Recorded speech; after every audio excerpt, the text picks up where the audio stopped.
नमस्कार, मैं हूं संजीव कुमार और आप देख रहे हैं वेब समाचार। पूरे झारखंड में पंचायत चुनाव की सरगर्मी जैसी समाप्त होती है, नगर परिषद, नगर निगम, नगर पंचायत चुनाव को लेकर निर्वाचन आयोग एक्टिव हो जाते हैं।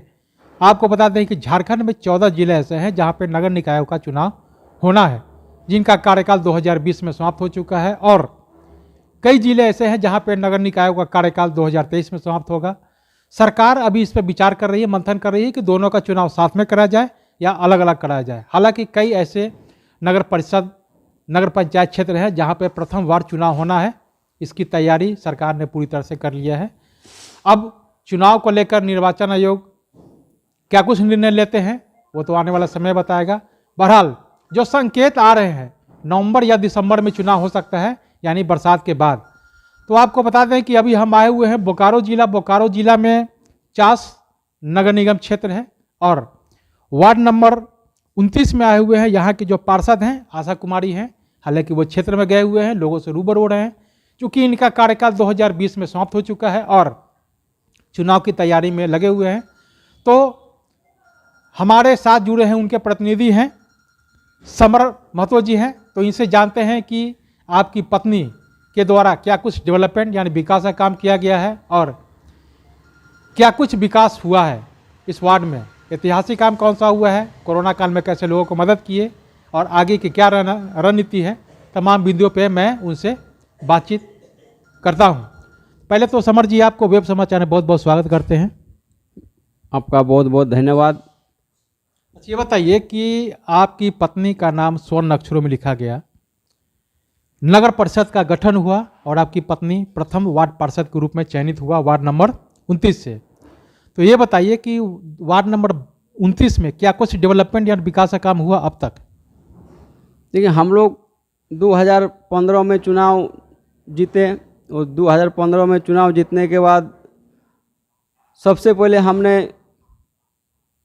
जितना भी गरीब लोगों को लाल कार्ड भरे थे सभी को लाल कार्ड हमने देने का काम किया। घर घर कोई भी गरीब व्यक्ति को लाल कार्ड से वंचित हमने नहीं किया। दूसरा बात, जो भी हमारा समस्या था वार्ड का, सबसे पहले रोड का, नाली का, सभी का हमने समाधान करने का काम किया। जो कि सबसे पहले हमारा रोड था तेलीडीप बस्ती से लेकर आदर्श कॉलोनी होते हुए बी ब्लॉक तक। 2019 में हम लोगों ने लड़ाई लड़ के, उस समय हमारा जेपी यादव जी नगर निगम का अफसर हुआ करते थे, उन्होंने आप मिल के बोला कि नहीं, 29 नंबर वार्ड में ये रोड बहुत ज़रूरी है और तेलीडी से लेकर गारगा नदी तक, बी बोलो तक हम लोगों ने पास किया। वो रोड 2019 में पास करने के बाद ठेकेदार द्वारा पीसीसी कुछ दूर काम किया और फिर हमारा तेलीडी से लेकर गारगा घाट तक कालीकृत का काम नहीं किया। ठेकेदार बोला हमारा कालीकृत का काम करने का अनुमान नहीं है, अनुभव नहीं है। तो हमने कि आपको नहीं टेंडर भरना चाहिए था। तो फिर उस काम को नगर निगम द्वारा, इंजीनियर द्वारा, अफसर द्वारा हमको बोला गया कि नहीं समर, इसको पीसीसी किया जाए, पीसीसी कर देते हैं। तो फिर पीसीसी टेंडर हुआ है और ये काम बहुत जल्दी शुरू हो गया है और शुरू होने के बाद अब काम भी ख़त्म हो जाएगा। हमने तेलीडी बस्ती से लेकर नदी किनारे तक नाला का पास करने का काम किया, जो कि ये बहुत बड़ा एगो समस्या था। आज तक कोई ने इस पर नज़र नहीं दिया था और हम नज़र दिए और इसको हमने पूरा भी किया। अच्छी बताइए कि प्रधानमंत्री आवास योजना के द्वारा कितने लोगों को आवास दिलाए? करीब करीब शौचालय, राशन कार्ड, पेंशन बनवाने का काम किया। राशन कार्ड हमने वार्ड में 750 लोगों को दिलाने का काम किया। राशन कार्ड में हम किसी व्यक्ति को नहीं छोड़े हैं। जो एक आदमी हैं उनको तो हमने सबसे पहले देने का काम किया। वो टोटल आज तक हमारा हो जाएगा 29 नंबर वार्ड में 750 राशन कार्ड। और प्रधानमंत्री आवास, जो गरीबी था, जिसका आवास नहीं था, उसको हम घर घर जाके घूम घूम के उनको घर दिलाने का काम किया। और सभी गरीब को, अभी तक एक भी गरीब ऐसा नहीं रहेगा कि हमारे वार्ड में आपको आवास से वंचित है। अच्छा ये बताइए, पेंशन कितने लोगों को बनवाएं? पेंशन हमारा जीतने के बाद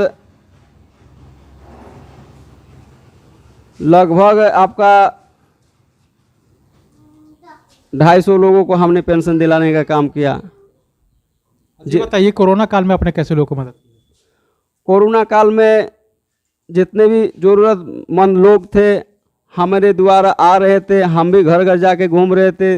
देखें जो जो ज़रूरी था, चावल, दाल, आटा, आलू, सब्जी, पैसा, सबको हमने देने का काम किया और दिया भी हूँ। और जितने भी ज़रूरतमंद गरीब लोग था, हमने कोरोना काल में घूम घूम के सबका मदद अच्छा से किया। ये बताइए कि सबसे महत्वपूर्ण और ऐतिहासिक काम कौन सा हुआ? सबसे महत्वपूर्ण ऐतिहासिक काम हमारा तेलीडी बस्ती से लेकर आदर्श कॉलोनी तक और बी ब्लॉक तक जो हमने रोड का पास करने का काम किया और शिलान्यास करने का काम किया। दूसरा बात, नवादा कॉलोनी से लेकर हाईवे एनएच तक कालीकृत रोड पास करने का काम किया। वो तो लगभग 95% आपका काम नवादा कॉलोनी से लेकर हाईवे तक 95 काम कालीकृत। ये कह सकते हैं कि आपके लिए ऐतिहासिक काम हुआ। हाँ। अच्छा, इस वार्ड की सबसे बड़ी समस्या क्या है? इस वार्ड की सबसे बड़ी समस्या तो ऐसा तो हमको नहीं लगता है कि इस वार्ड का समस्या जो रोड ही एगो समस्या था, जो कि हमारा समस्या था गांव का। ये उसके बाद तो जितना आया है आपका गली नाली सभी रोड हमने, कहीं भी बेक हो, चाहे गली का रोड हो, चाहे बाएं दाएं का रोड हो, सभी रोड को हमने पास करने का काम किया। ये बताइए कि अगर जनता का प्यार स्नेह लगातार आपके ऊपर बरकरार रहता है तो क्या कुछ सोचे हैं इस वार्ड का डेवलपमेंट के लिए, विकास के लिए? देखिए, जनता का स्नेह प्यार आशीर्वाद,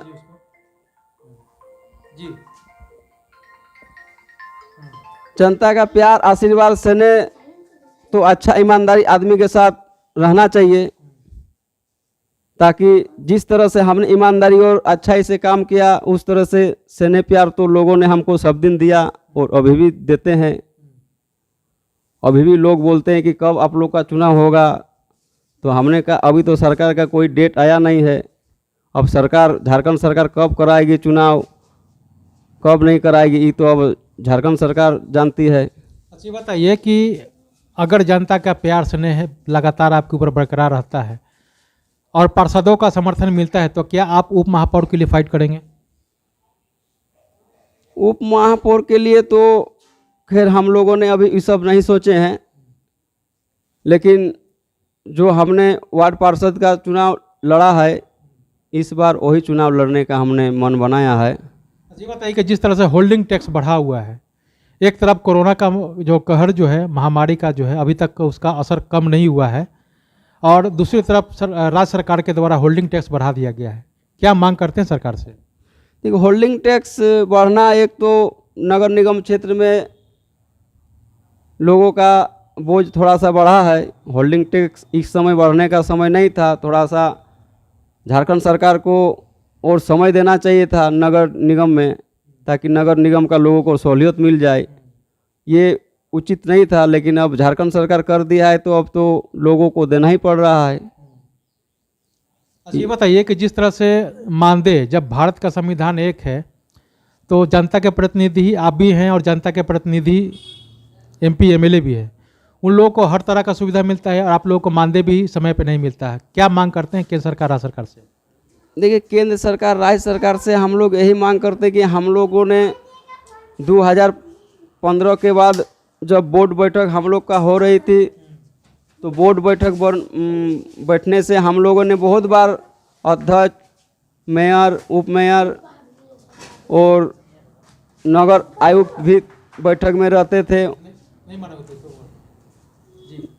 तो वहाँ पर हम लोग बैठने के बाद उस बैठक में, बोर्ड बैठक में कई बार बोले कि जब विधायक सांसद को पेंशन मिलता है तो वार्ड पार्षद को क्यों नहीं पेंशन मिलेगा।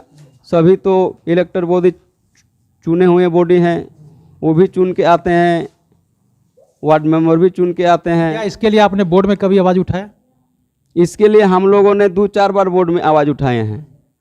तब मेयर, डिप्टी मेयर बोले कि हम लोग लिख के भेज रहे हैं, जब आपका धनबाद नगर निगम में इस तरह का नहीं है, आपका फुसरो नगर निगम में नहीं है, नगर परिषद में नहीं है, तो फिर हम लोग तो लिख ही पाएंगे। ये तो सरकार की मंशा है। 1-2 बार हमारा कुछ साथियों ने कहा कि नहीं, इस पर हम लोग कोर्ट भी करेंगे तो अच्छा रहेगा, लेकिन अभी तक तो उस पर हम लोग कोर्ट नहीं जाने का काम किए। बताइए, समय पे चुनाव नहीं हो रहा, जिस तरह से पंचायत का चुनाव हो गया, उन लोग का भी कार्यकाल 2020 में समाप्त हुआ था और आप लोग का भी कार्यकाल 2020 में समाप्त हुआ, तो नगर पंचायत का तो चुनाव हो गया, नगर निगम का चुनाव नहीं हुआ। क्या सरकार से मांग करते हैं? ये सरकार से मांग हम लोग यही करेंगे हम कि ताकि बहुत जल्दी चुनाव कर दे। जो भी लोगों का समस्या है, दुख है, तकलीफ है, चुने हुए लोग जीतने के बाद नगर निगम से चास नगर निगम को साफ़ सुथरा करने का काम करेंगे। जब से हम लोग का कार्यकाल ख़त्म हुआ है उस समय से तो साफ़ सुथरा और चास नगर निगम में कोई काम ही नहीं हो पा रहा है। एकदम गंदगी, नाली गंदगी है, रोड नाला गंदगी है, लेबर कुली अपना मनमानी से काम कर रहा है, कोई आ नहीं रहा है, कोई नहीं जा रहा है। और चुनाव होने से ये होता है कि जनप्रतिनिधि अपना हर जनप्रतिनिधि को 6-7 लेबर देता था, ठेला देता था। हम लोगों ने घूम घूम के अपना वार्ड को साफ़ सुथरा करते थे। जब हम लोग का समय ख़त्म हो गया तो हम लोगों ने अपना सामान, ठेला, लेबर सब अपना जमा कर दिए। अब वो अपना नगर निगम अपना हिसाब किताब से चलाते हैं, लेकिन नगर निगम उस तरह से चला नहीं पा रही है। लेबर कुली आ नहीं रहा है, साफ़ सुथरा कर नहीं रहा है। जो जहाँ जाम है जाम है, नाला जाम है तो जाम है, रोड में गंदगी है तो गंदगी है। ये चुनाव हम सरकार से यही चाहेंगे कि चुनाव बहुत जल्दी करा दे। जब पंचायत चुनाव हो गया तो नगर निगम चुनाव ऐसे ही 2 साल 2.5 साल लेट में चल रहा है। इसको जितना जल्दी है सरकार अपना सोच समझ के घोषणा कर दे तो अच्छा रहेगा। तो आपने सुना कि जिस तरह से वार्ड पार्षद के प्रतिनिधि हैं समर महतो जी, इन्होंने क्या कुछ कहा वार्ड के डेवलपमेंट को लेकर, विकास को लेकर और आगे की क्या रणनीति है, तमाम बिंदुओं पर इन्होंने अपना पक्ष रखा है। इसके अलावा होल्डिंग टैक्स मानदेय को लेकर भी अपना विचार रखा है और सरकार से मांग किया है कि इस पर विचार किया जाए। आपने वेब समाचार में समय दिया, इसके लिए बहुत बहुत हमारे साथ इंटरव्यू में आए और हमें रूबरू होने का समय दिए, इसके लिए मैं आपको बहुत बहुत धन्यवाद देता हूँ। तो अगर आपने हमारे चैनल को अब तक सब्सक्राइब नहीं किया तो सब्सक्राइब कर ले, बेल आइकन पे दबाएं ताकि हर छोटी बड़ी खबरों से रूबरू हो सके। बहुत बहुत शुक्रिया।